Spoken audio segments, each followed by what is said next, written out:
Bu video orqali men sizlarga ajoyib narsani o'rgatmoqchiman. Albatta reading qilish judayam qiyin tuyulayotgan paytda sizda shu muammo bor. Bu qaysi muammo?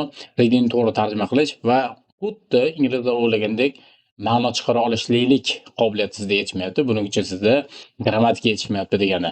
Keling men sizga hozir shu video orqali ikkita strukturani o'rgatib qo'yaman va qanday tarjima qilish kerakligini tushuntirib qo'yaman. Keyinchalik sizda bu muammo bo'lmaydi. Hopefully. Umid qilamizki, bu narsa bo'lmaydi. Kelinglar, birinchisini ko'raylik va siz bu grammatika nomi siz uchun muhim emas. Muhimi siz shu narsani to'g'ri tarjima qila olishingiz kerak. Birinchisi is set emas, keling umumiy nomini yoza qo'yaylik. Mana bu yeriga is set to the. Bu qanday konstruksiya, qanday ma'noni bildiradi? Bilganlar iltimos kommentlarda yozib qoldiringlar. Bilmaganlar bilmasdim ekan.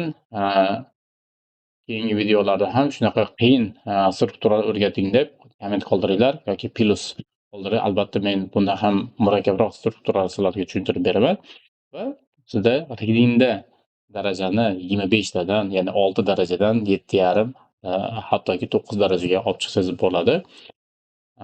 Ana shu strukturalarni to'g'ri tushungan holatda. To be set to nima degani? Bu aytishlaricha deb tarjima qilamiz. Aytishlaricha. Bitta misol beraman.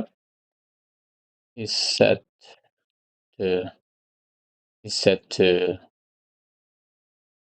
run 10 miles a day. Tarjima qilaman, ko'rib turibsiz.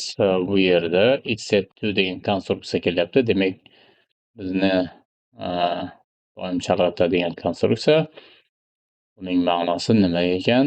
Is set to degan aytishlaricha. Tarjimasi: aytishlaricha u 10 milya kuniga yuguradi. Tarjimasi: aytishlaricha u 10 milya kuniga yuguradi.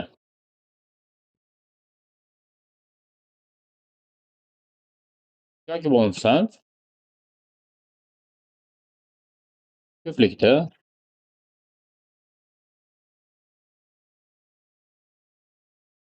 they are set to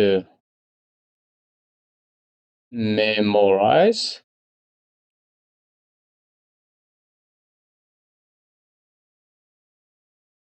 words in hour.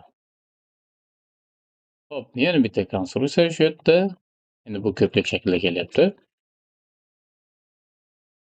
They are set to memorize 250 words in hour. Soatiga 250 ta so'z yodlaydi. Ular aytishlaricha, ular soatiga 250 ta so'z yodlaydi.